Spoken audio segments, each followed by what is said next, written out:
você abre o aplicativo de streaming. Milhares de filmes e séries, todos disponíveis, na hora, de graça, já que você paga a assinatura mesmo. 20 minutos depois, você ainda está rolando a lista. Não escolheu nada. Ou você entra numa loja para comprar um shampoo.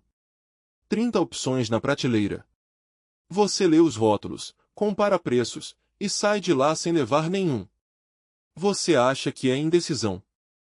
Ou que você é exigente demais, ou preguiçoso demais para simplesmente escolher algo.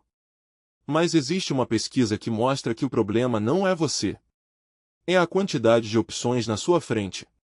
Em 2000, as pesquisadoras Cheyenne e Gary Markleper publicaram um experimento hoje conhecido como o estudo da geleia. Numa loja de produtos gourmet, elas montaram duas versões da mesma mesa de degustação. Numa versão, o cliente encontrava 24 sabores diferentes de geleia para provar. Na outra versão, só 6 sabores. A mesa com 24 sabores atraiu mais gente para parar e provar, o que já era esperado, mais variedade chama mais atenção. Mas na hora de efetivamente comprar um pote de geleia, o resultado se inverteu. Da mesa com 6 sabores, cerca de 30% dos clientes que provaram acabaram comprando. Da mesa com 24 sabores, esse número caiu para cerca de 3%. Ou seja, 10 vezes mais opções gerou 10 vezes menos decisão de compra. Repara que isso não é sobre gostar menos de geleia com mais variedade, as pessoas na mesa de 24 sabores paravam, provavam, muitas vezes com mais entusiasmo inicial do que na mesa menor. O que travava não era o interesse.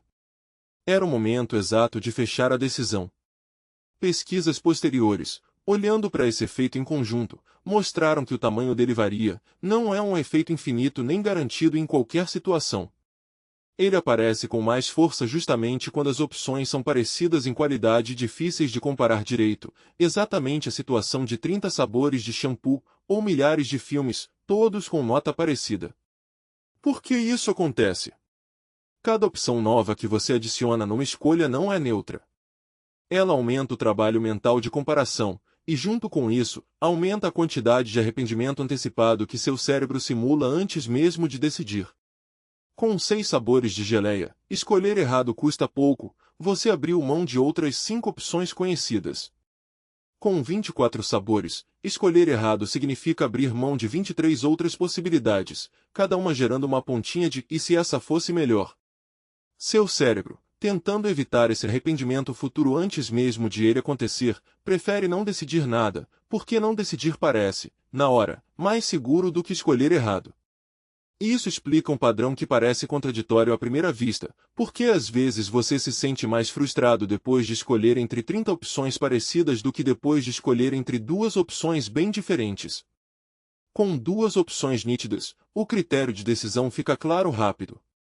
Com 30 opções parecidas, cada uma parece quase tão boa quanto as outras, e o cérebro nunca encontra um motivo definitivo para fechar a comparação. Existe um conceito relacionado que ajuda a explicar por que algumas pessoas sofrem muito mais com isso do que outras, a diferença entre maximizadores e satisfizentes, descrita pelo psicólogo Barry Schwartz a partir de uma ideia mais antiga do economista Herbert Simon. Maximizadores são pessoas que tentam avaliar todas as opções disponíveis antes de decidir, buscando a melhor escolha objetivamente possível. Satisfizentes são pessoas que definem um critério de bom o suficiente e param de procurar assim que encontram algo que atende esse critério. O curioso é que, em vários estudos, maximizadores às vezes realmente terminam com escolhas objetivamente um pouco melhores, um salário um pouco maior, um produto um pouco mais barato. Mas relatam, de forma consistente, menos satisfação com a escolha feita, mais arrependimento e mais estresse durante o processo inteiro. Satisfizentes, escolhendo mais rápido e parando de procurar mais cedo, relatam mais satisfação, mesmo abrindo mão, às vezes, de uma opção tecnicamente melhor que nunca chegaram a descobrir. Vale notar que ser satisfizente não é sinônimo de escolher qualquer coisa sem pensar. É definir, com clareza, o que conta como bom o suficiente antes de começar a procurar, e isso, paradoxalmente, exige mais autoconhecimento do que tentar avaliar tudo. Maximizadores frequentemente nem sabem exatamente o que estão procurando, só sabem que querem o melhor, um alvo que muda de forma conforme mais opções aparecem. Ou seja, o problema não é só a quantidade de opções lá fora. É também a estratégia que você usa para lidar com elas. Pensa na cena do streaming de novo. Um maximizador entra decidido a encontrar o filme perfeito para aquela noite, e acaba revisando dezenas de opções, comparando notas, lendo sinopse atrás de sinopse, até a noite passar rolando a lista, sem assistir nada. Um satisfizente entra com um critério simples, algo leve, de no máximo 2 horas, escolhe o primeiro título que bate com isso, e já está assistindo em 3 minutos. E aqui está a virada que muda como você deveria lidar com isso. Você não controla quantas opções uma loja, um aplicativo ou um cardápio vai te oferecer. Mas controla completamente qual das duas estratégias vai usar diante delas. O objetivo não é forçar você a virar uma pessoa que nunca busca qualidade. É reconhecer que, na maioria das decisões do dia a dia, o que assistir, o que comer, qual produto comprar numa faixa de preço parecida, o custo de virar maximizador supera de longe o ganho real de encontrar a opção tecnicamente perfeita. Uma ferramenta prática: antes de abrir a lista de opções, decide o critério primeiro, não depois. Algo com no máximo 90 minutos e que não seja terror. Um shampoo com esse ingrediente específico, dentro dessa faixa de preço. Definir o critério com antecedência transforma uma comparação aberta, sem fim natural, numa busca com linha de chegada clara. E o mais importante, quando encontrar a primeira opção que bate com o critério, para de procurar ali. Não é sobre encontrar a melhor entre todas, é sobre encontrar uma que já resolve o que você precisa, e fechar a decisão. Isso vale ainda mais em decisões de baixo risco, reversíveis, do tipo que se repete quase todo dia: o que assistir, o que comer, qual roupa vestir.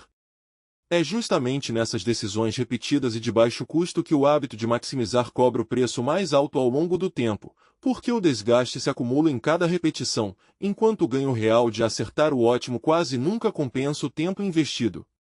Guardar o modo maximizador para decisões realmente grandes e raras, comprar uma casa, escolher uma carreira, costuma valer bem mais a pena do que aplicá-lo a qualquer escolha do dia.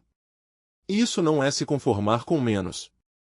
É reconhecer que, quando as opções são parecidas em qualidade, o tempo e o desgaste gastos procurando a diferença perfeita custam mais do que a diferença real entre elas vale. Repara na próxima vez que sentir aquela paralisia na frente de opções demais, um cardápio grande, uma prateleira cheia, uma lista infinita de streaming. Antes de começar a comparar tudo, pergunta: eu já decidi meu critério, ou estou tentando avaliar cada opção uma por uma até achar a perfeita? Se você ainda não tem um critério, esse é o primeiro passo: não abrir mais uma aba, não ler mais uma sinopse. Você abre o aplicativo de streaming. Milhares de opções, todas na sua frente. Dessa vez, antes de rolar a lista, você já sabe o que está procurando. Essa trava na frente de opções demais nunca foi indecisão. Era a estratégia errada pro tamanho da lista, e a estratégia tem conserto.